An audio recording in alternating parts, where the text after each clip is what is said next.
आप सभी को मेरी तरफ से जय माता दी।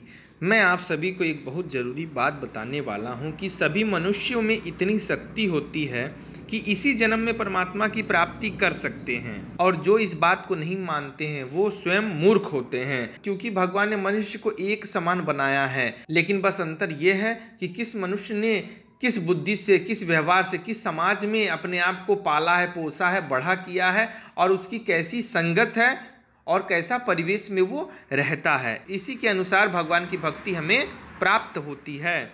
तो इसी के लिए सभी मनुष्य में, कोई भी जाति धर्म का हो, कोई भी कौम का ही क्यों न हो, लेकिन सभी को अधिकार है भगवान की भक्ति करने का। जो यह समझ लेता है कि भगवान हमेशा हमारे साथ रहते हैं, उसके हृदय में आनंद हमेशा परिपूर्ण मात्रा में पर्याप्त रहता है। निष्काम अनन्य प्रेम होने से भगवान को तुरंत आना पड़ता है। इसी के लिए भगवान की भक्ति जब भी करें तो निष्काम भाव से करें, मन में कोई इच्छा लेके भक्ति करना नहीं चाहिए। समय बहुत भयंकर आ रहा है, खूब भजन करना चाहिए। भगवान से प्रार्थना करें कि हे नाथ, मेरे प्राण आपके भजन ध्यान करते हुए ही जाएं। आने वाले समय में परिस्थिति इतनी गड़बड़ हो जाएगी जिसकी आप कल्पना नहीं कर सकते हैं। इसी के लिए आप सभी को समय रहते खूब ध्यान साधना इत्यादि करनी चाहिए, और हमेशा अपने मन में ये ख्याल रखना चाहिए और भगवान से ये विनती करना चाहिए कि हे प्रभु, हे माता, मेरे प्राण जब भी जाए आपका भजन ध्यान करते हुए ही जाएं। भगवान कहते हैं कि जो दूसरे के हित में रत रहते हैं, यानी दूसरों की भलाई में लगे रहते हैं,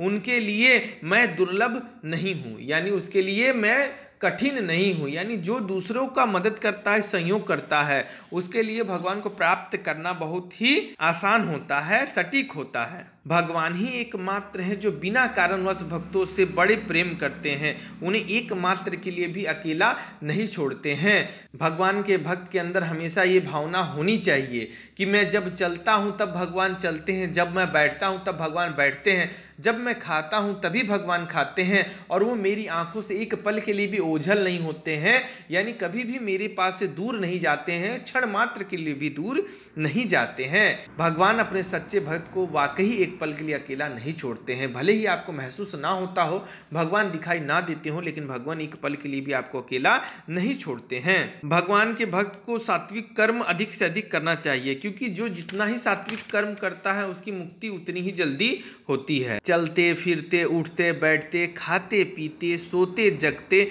नित्य निरंतर श्वास या वाणी से भगवान के नाम का जप करते हुए ही मन से सर्वत्र भगवान का चिंतन करना चाहिए। यानी आप भगवान का चिंतन हमेशा हर वक्त कर सकते हैं, चाहे आप चल फिर रहे हो, उठ बैठ रहे हो, खा पी रहे हो या फिर सो भी रहे हो, लेकिन उनका चिंतन कर सकते हैं, उनके नाम का भी जप आप कर सकते हैं। भगवान की प्राप्ति बहुत कठिन नहीं है, किंतु दूसरों को भगवान की प्राप्ति कराना बहुत कठिन होता है।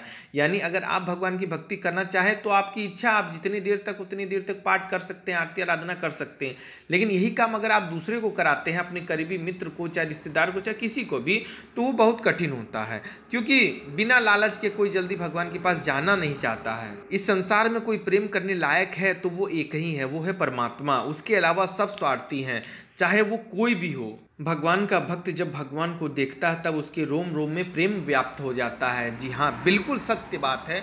भगवान का सच्चा भक्त जब वो प्रातःकाल स्नान आदि करके जब वो मंदिर में जाता है, भगवान को देखता है, चाहे वो मूर्ति रूप में, चाहे वो प्रतिबिंब रूप में, चाहे वो तस्वीर के रूप में, जिस भी रूप में भगवान के दर्शन वो करता है, उसके बाद जो भक्त के मन में जो खुशी उत्पन्न होती है उसी की आप कल्पना नहीं कर सकते हैं।